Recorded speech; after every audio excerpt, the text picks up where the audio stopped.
Corona के बढ़ते मामलों को लेकर खास बातचीत, जयपुर कलेक्टर अंतर सिंह नेहरा से खास बातचीत, फर्स्ट इंडिया की एक्सक्लूसिव बातचीत।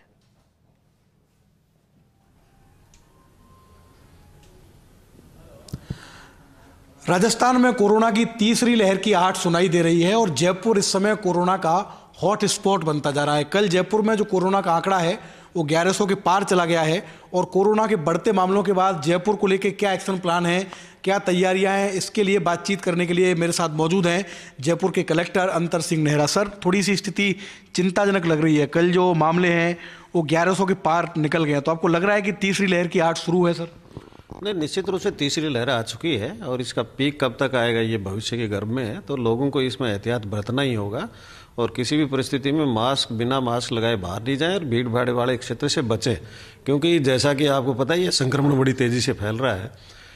थोड़ी सी राहत की बात हमारे लिए ये है कि हॉस्पिटलाइजेशन इसमें थोड़ा कम हो रहा है काफ़ी, तो उसके मद्देनज़र हमने पूरी तैयारी कर रखी है। और इस संदर्भ में जैसे अपने एयरपोर्ट है, रेलवे स्टेशन है, बस स्टैंड है, वहाँ आज 7 तारीख से चूंकि ये गाइडलाइंस हमारी लागू होंगी, तो हमने कल सारे निर्देश जारी कर दिए हैं और आज शाम तक सारे जो स्टाफ है वो मौके पर पहुंच जाएगा। हमने ये कल एयरपोर्ट पर मैंने मीटिंग लेकर सभी एयरलाइंस को भी ये निर्देशित कर दिया है कि वो जयपुर बाउंड कोई भी पैसेंजर को बिना RT-PCR नेगेटिव टेस्ट या डबल वैक्सीनेशन के अलाउ नहीं करेंगे। और इंटरनेशनल फ्लाइट में चूंकि ऑलरेडी गवर्नमेंट ऑफ इंडिया की गाइडलाइंस हैं जिसमें बिना RT-PCR आने नहीं दिया जा रहा है, तो वहाँ के इंटरनेशनल एयरलाइन से जो भी आएंगे उनको 100% हमने यहाँ पर वैक्सीनेशन के लिए वो सैंपल लेने के लिए निर्देश प्रदान कर दिया। टेस्टिंग का बड़ा मसला है सर। जब मुख्यमंत्री जी ने मीटिंग ली थी तब उन्होंने भी कहा था कि ये तो आप लोगों का सिस्टम है, आप कहते हैं, लेकिन टेस्टिंग से आप अभी सेटिस्फाइड है? कितनी टेस्टिंग हो रही है सर जयपुर में? नहीं, ये जब CM साहब ने VC ली थी तब करीबन 4,500 टेस्टिंग हो रही थी, जो परसों का जो फिगर आ गया था वो 12,500 के करीब हो गया था। ऑलमोस्ट 3 टाइम्स हम इसको बढ़ा चुके हैं और उसी के मद्देनज़र आपको दिख रहा है कि नंबर भी बढ़ रहा है दूसरे जिलों के बनस्पत, इसीलिए बढ़ रहा है कि हमारी सैंपलिंग काफ़ी अधिक है। कल थोड़ा सा व्यवधान ये आया कि हमारे पास में जो VTM है उनकी थोड़ी सी कमी हो गई थी, वो मैंने बात करके और उसकी भी व्यवस्था 10,000 की थी कि हमारे पास मैंने कल पूरे जो अपने फ्लैगशिप हैं, ये कोरोना फ्लैगशिप हॉस्पिटल RUHS है और जयपुरिया है जो अपने राज्य सरकार के हैं, उन दोनों का भी दौरा किया था। सिर्फ जैसा कि आपको पता ही है, राहत की बात ये रही थी कि उसमें सिर्फ वहाँ पर जो 38 व्यक्ति ही जो कोरोना पॉजिटिव वहाँ पर थे और उनमें से भी 4 आदमी ही वेंटिलेटर पर थे, 2 थोड़ा सा ICU में थे, जिसको टोटल मिला के 6 थे, बट तो उनकी ऐसी कंडीशन ज़्यादा सीरियस नहीं थी। और वहाँ पर अब राहत की बात यह है कि अब ऑक्सीजन की सप्लाई अपने लगभग RUHS में हम 1200 बेड्स पर सभी पर ऑक्सीजन सप्लाई करने की स्थिति में है। और ऐसे ही जयपुरिया में भी अपने काफ़ी व्यवस्था ठीक होगी। जयपुरिया में 2 air separation plants, oxygen plant लग चुके हैं और RUHS में 2 LMO प्लांट्स हैं और करीबन 5 जो है एयर सेपरेशन यूनिट्स बन गए हैं, जो 500 के 3, 1,000 का, एक 800 का, एक 700 के करीब का। तो ऐसी परिस्थिति में अब मैं ये समझता हूँ कि कोई दिक्कत आनी नहीं चाहिए, परंतु फिर भी मैंने कहा कि ये संक्रमण तेज़ी से फैल रहा है तो लोगों को कोविड प्रोटोकॉल की पालना करनी ही पड़ेगी। अदरवाइज इसके संदर्भ में यदि नंबर बहुत अधिक हो गया तो हॉस्पिटल्स में भी इसका बाहर पड़ सकता है। कंटेनमेंट जोन का बड़ा मसला है कलेक्टर साहब। जिस तरीके से जयपुर में केस बढ़ रहे हैं उस अनुपात में कंटेनमेंट जोन अभी जयपुर में नहीं बने हैं। अगर कंटेनमेंट जोन बने तो कह सकते हैं कि सीमित हो सकता है दायरा, तो आप कह रहे हैं कि आने वाले दिनों में कंटेनमेंट जोन बढ़ेंगे जयपुर में जहाँ से कोरोना के ज़्यादा केस आ रहे हैं? नहीं, आप देखेंगे कंटेनमेंट जोन बनाए हैं काफ़ी, और ये हमने जो CM साहब की VC थी उससे पहले ही हमने इसमें आदेश जारी कर दिए थे। जब हमारे जो केसेस थे 200 पार गए थे तो हमने वो आदेश जारी कर दिए थे। 1-2 आदमी उसमें से कोरोना पॉजिटिव था, उसको चेंज करने के आधार पर कल वापस आ दिए थे। उसमें हमने अब नगर निगम के लोगों को भी उसमें जोड़ दिया। पहले सिर्फ 3 ही जो JET बनाई थी, जॉइंट एक्शन एनफोर्समेंट टीम, उसमें एक तो प्रशासनिक अधिकारी था, एक पुलिस अधिकारी था, एक डॉक्टर था जो वहाँ का लोकल। अब उसमें हमने रेवेन्यू जो नगर निगम के RI टाइप होते हैं रेवेन्यू ऑफिसर, उनको भी जोड़ दिया और साथ में ACTO को भी उसमें लिखा है कि वो भी जो है ना व्यापारियों से मिलकर, चूँकि उनका प्रभाव रहता है कि कोरोना गाइडलाइन की पालना करें, बिना नो मास्क नो एंट्री की पालना सुनिश्चित करें। तो ऐसी परिस्थितियों में उनको सबको कहा, वहाँ पर प्रतिदिन अब लिस्ट भेजी जा रही है पॉजिटिव की, जो कमिश्नरेट में, जो डाउन द लाइन फिर SHO के पास भेज जाती है, और वहाँ पर वो देखकर यदि किसी भी गली में 5-10 पास में हैं तो उसको एक माइक्रो कंटेनमेंट के रूप में निर्देशित किया गया है। और उसमें बीट कांस्टेबल की जो अपने सिस्टम था वो भी लागू कर दिया है। बीट कांस्टेबल उसको डेली जाके बताएगा, और हमारी जो रैपिड रिस्पांस टीम है वो हर हालत में हर दिन उसी दिन जाकर उनको दवाई आदि उपलब्ध कराती है। साथ में उनके पड़ोसियों को, उनको स्वयं को ये निर्देशित करती है, उनको ये आग्रह करती है कि भाई आप कृपया बाहर नहीं जाएं, आपके कोरोना पॉजिटिव से हैं, और उनके कॉन्टैक्ट ट्रेसिंग का भी प्रयास।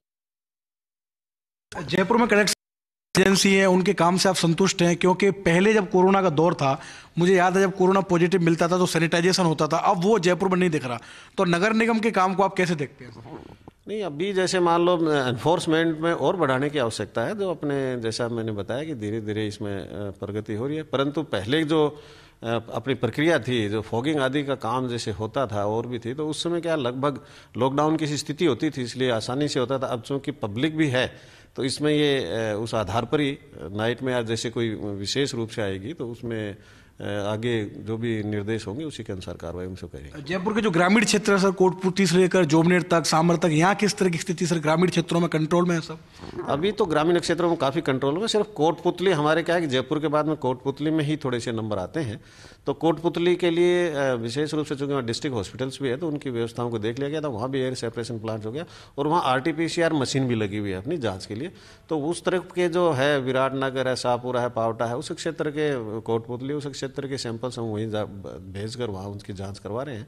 और बाकी क्षेत्र में अभी भी करीबन टोटल का 5-6% ही जो है ना इन टाउन से आ रहे हैं, जो ग्रामीण क्षेत्रों की तरफ, मतलब सिटी से बाहर, नगर निगम एरिया से बाहर जो है, तो अभी तो वो कंट्रोल में है। परंतु जिस प्रकार से आपने देखा कि सेकेंड वेव में भी गाँव तक भी पहुँच गया था, तो इस बात से इनकार नहीं किया जा सकता। इसलिए मैंने जो ग्रामीण क्षेत्र के उपखंड अधिकारियों की, जो SDO की, उनकी बैठक 2 दिन पहले ले ली थी।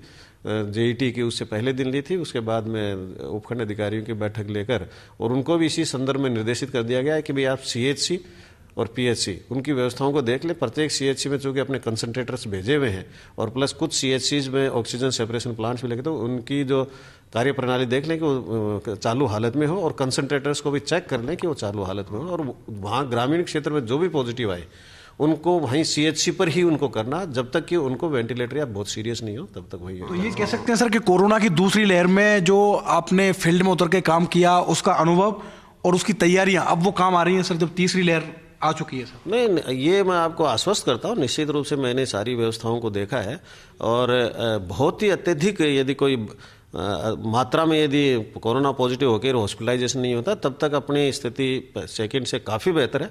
विशेष रूप से ऑक्सीजन के लिए तो जयपुर में पहले के जितना था उससे डबल से अधिक ऑक्सीजन की जो है अरेंजमेंट अपने कर लिया गया है। और निश्चित रूप से सभी हॉस्पिटल्स ने भी, क्योंकि सेकेंड वेव के बाद उन्होंने भी अपने कुछ हॉस्पिटल्स को अपग्रेड किया है, कईयों ने और भी इसमें अपने संसाधन बढ़ाए हैं। तो ऐसी परिस्थिति, जैसे मैं आपको बताऊँ, RUHS में हमने 305 ICU के बेड्स कर दिए हैं।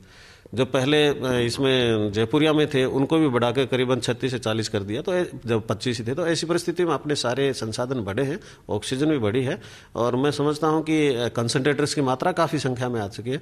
तो जो माइल्ड आदमी जिनको ऑक्सीजन की जरूरत पड़ती थी, तो ऐसे में मैंने जैसे आपको बताया कि हम इसमें RUHS में 100% ऑक्सीजन बेड्स करने की स्थिति में, तो मैं समझता हूँ कि तैयारियाँ पूर्ण है। फिर भी हमें इसको जो है ना फिंगर क्रॉस्ड है कि भाई हम डे टू डे मॉनिटरिंग उसमें देख रहे हैं, और जैसी परिस्थितियां होंगी टीम्स आदि का हमने जैसे ऑर्डर्स वगैरह, कंट्रोल रूम की स्थापना आज से हो जाएगी, उसके भी कल आदेश जारी कर दिए गए थे।